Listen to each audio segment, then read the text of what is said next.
Good morning, good afternoon, good evening, regardless of where you are. It's always a great time to learn new things, to have conversations about the gospel, about spiritism, about moral laws, and all that, those things that help us become better people.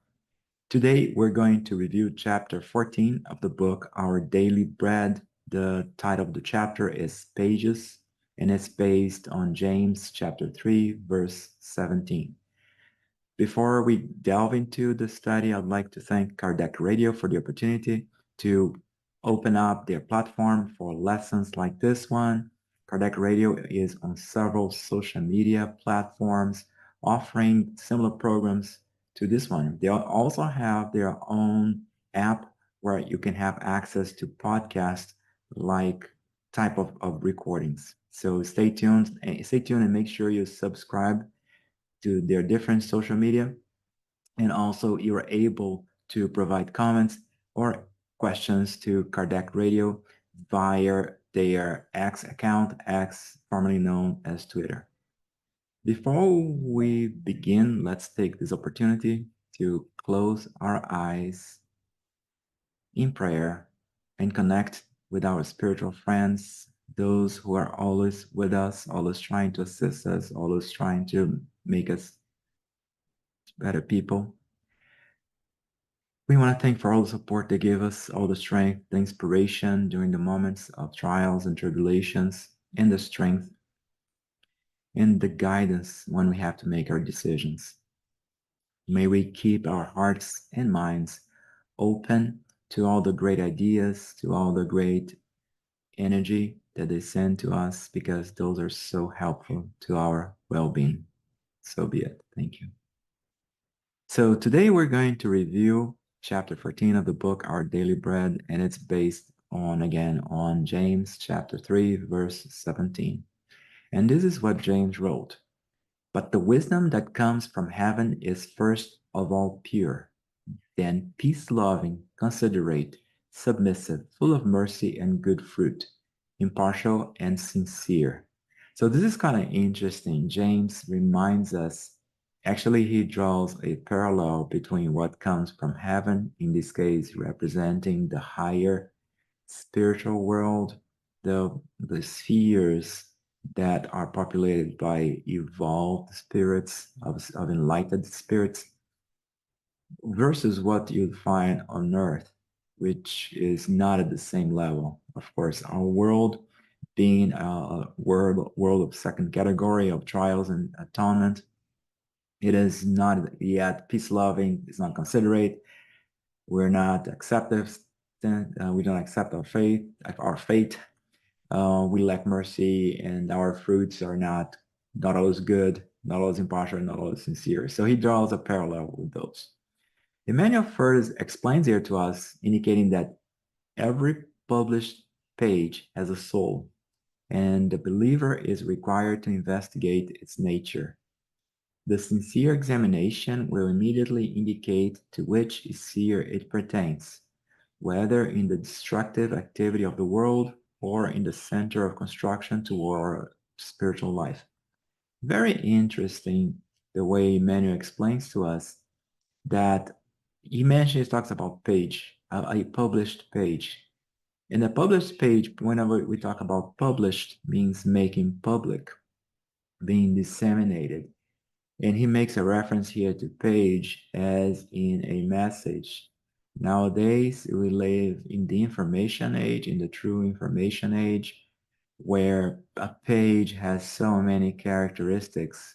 A page can be, just like in the past, can be a page from a book, might be a written note or letter, or might be a post in social media, might be a message sent to us electronically or made available to us electronically. Regardless of the medium that's used, the medium I'm talking about as a spiritual, medium mean media in this case, that reaches us, it has a soul. That message has a soul. That message has an essence. And you're required, and if you are a believer, if you're someone who studies the gospel, who tries to understand the gospel, you are required, according to Emmanuel, to investigate the nature of the message that is sent to us. So he indicates here that if you're sincere, if you can look through the message through it, and if it's again, if it's a sincere way, if it's an unbiased investigation, you're going to understand which sphere it pertains to, whether it is a destructive, it is something that is negative and comes from the world, or it is constructive and comes as an inspiration from the spiritual realm. And again, a lot of times we're so biased when we ingest messages. We're so biased when we ingest information. We let our own points of view cloud us and take in messages, take in teachings that are not spiritual, that are not moral, just because they're convenient and they're in line with our limited beliefs and our limited, again, our prejudices, for instance. Emmanuel continues here indicating that initially the reader, a friend of truth and righteousness, shall analyze the lines in order to judge the purity of its context. So the first thing you're going to do is you're going to go through the message, the lines. You got to go through the data, the information that is given to us. And interesting that Emmanuel talks about lines. So you got to dissect the message and understand how pure is the context of the message, how pure is the meaning behind the message. And he continues here, understanding that if its expressions were born of a superior fountain, he or she will encounter the unequivocal signs of peace, of moderation, of fraternal benevolence, of love and comprehension, and finally of the good fruits. So you understand as you go through the message, you dissect the message, you're going to understand if it comes from a superior fountain, if it comes from a source that is enlightened, a source that comes from the higher spiritual realm. And again, there are going to be signs of peace. Peace is very important. Again, whatever comes from the spiritual world, from a higher spirits, is going to bring us peace. Inner peace and peace with one another, especially moderation. Again, is going to be centered. Fraternal benevolence, it's going to inspire us to be good with our brothers and sisters. Loving comprehension is going to inspire us to comprehend, to understand one another. And finally, good fruits. It is so basically, does the message inspire us to produce what is good, to produce positive, to provide us with positive results? He continues here indicating that, on the other hand, if the page reflects a poisonous human partiality, such a message cannot proceed from the noblest spheres of life. Again, he is referring to two things here. First of all, partiality. As human beings at our stage of evolution, we tend to be biased. We tend to look from everything around us from our own standpoint, based on our prejudices, based on our preconceived ideas. So a message that has this kind of bias, a message that is not moderate, that is not partial, that is not impartial, then it cannot proceed from the spheres of light. It cannot, of life, I'm sorry, it cannot come from the higher spirits. Even though, he continues here, even though it originates from a supposedly disincarnate of an elevated category, if the page does not bring forth harmony and fraternal construction, it is merely a reflection born of inferior conditions. So very important here. So even if the spirit who signs that message, it is a spirit that claims to be of higher category, but if the page does not bring harmony and fraternal construction, so again, if it does not bring peace with one another and peace within ourselves, and fraternal construction, if it does not build bridges, if it does not build connections with our brothers and sisters, it is a reflection out of inferior conditions. It comes from the inferior spiritual world. It's not inspired by the higher spheres. And also very interesting what Emmanuel explains to us here, that again, according to the Spirit's book, according to the gospel, we gotta watch out for messages that come from spirits, even if the message comes from a spirit of a higher, that science that claims to be of a higher category, we should still analyze, because unfortunately, the same way that there is charlatanism amongst us incarnate spirits, there is the same also in the spiritual world. There are spirits who can take up names and sign messages. And again, if the message is not partial, if the message is poisonous, if it brings destruction and disharmony, it cannot come from a higher spirit. So Kardec emphasizes the fact that we have to analyze any kind of message that is given to us.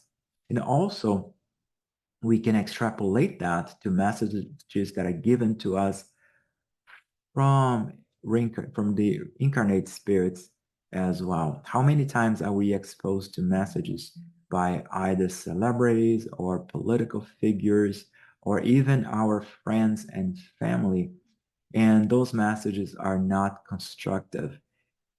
We cannot control what messages reach us, that we cannot control the pages that are directed to us. However, we can understand, we can control our attitude. We can control how we can review those and how we can address those. So we gotta, all, regardless of where the message comes from, either from the spiritual world or from incarnate spirit, we have to always analyze it and understand how constructive it is, how positive that message is before we take in that content and internalize it, and especially if we plan to make those teachings part of our actions. Emmanuel finalizes here reminding us, scrutinize, therefore, the pages of your contact with your thoughts of others on a daily basis and be friendly with those that desire your elevation. Scrutinize, interesting choice of words here, is scrutinize, analyze, to dive deeper into the pages, into the messages that we receive with the thoughts of others on a daily basis. So we are always receiving again all kinds of messages, and we live in a connected world where we're being exposed to messages through different that comes from different sources every single moment in our lives here on earth. So, but it is up to us to dissect those, to understand those, and be friendly to accept those messages that desire our elevation, these messages that desire our growth. He finalizes here indicating that you do not need to choose the ones that appear more brilliant, but rather those that effect an improvement within you. Very interesting. You should not choose the ones that appear more brilliant. So we should not just take those messages at face value and accept them again because they sound beautiful, they are nicely written, they are presented to us with some very nice effects. Again, referring back to social media, again, some very appealing visuals, some very appealing music or word. Everything is very nice, but a lot of that does not mean that that message is a message that is going to promote growth, either within ourselves or in the world around us. But again, we gotta choose the ones that effect an improvement within you. So we gotta dissect all the information that reaches to us, either coming from the spiritual world or from the material world, and understand and go beyond just appearances and select those that are constructive, those that bring improvements, that bring elevation, that bring development, that bring growth to us, both moral growth and intellectual growth, so that we become wiser spirits, we can become wiser in our decisions, and again, and make a positive impact around us. So that was the message from Emmanuel. Thank you very much for tuning in Kardec Radio. Make sure that you subscribe, you click the subscribe button and also the bell button so you can get notified, you can stay abreast of all the great messages that can reach all of us through Kardec Radio in their different platforms. At this time, let's close our eyes for our final prayer. Thanking the Lord for all the information that reaches us, all the messages, even those messages that are not positive, that are not harmonious, because they allow us to analyze them, to learn more, and to teach us on how to avoid teachings that are not positive. But we also thank especially those messages that promote betterment of ourselves, betterment of others. And might we also be inspired in our words and actions to also bring to others positive teachings, positive energy, and happiness, well-being, harmony, peace, and again, growth and positive development. May God's peace be with us always, and may we make the best use of the good messages that are sent to us at every single moment. So be it. Thank you.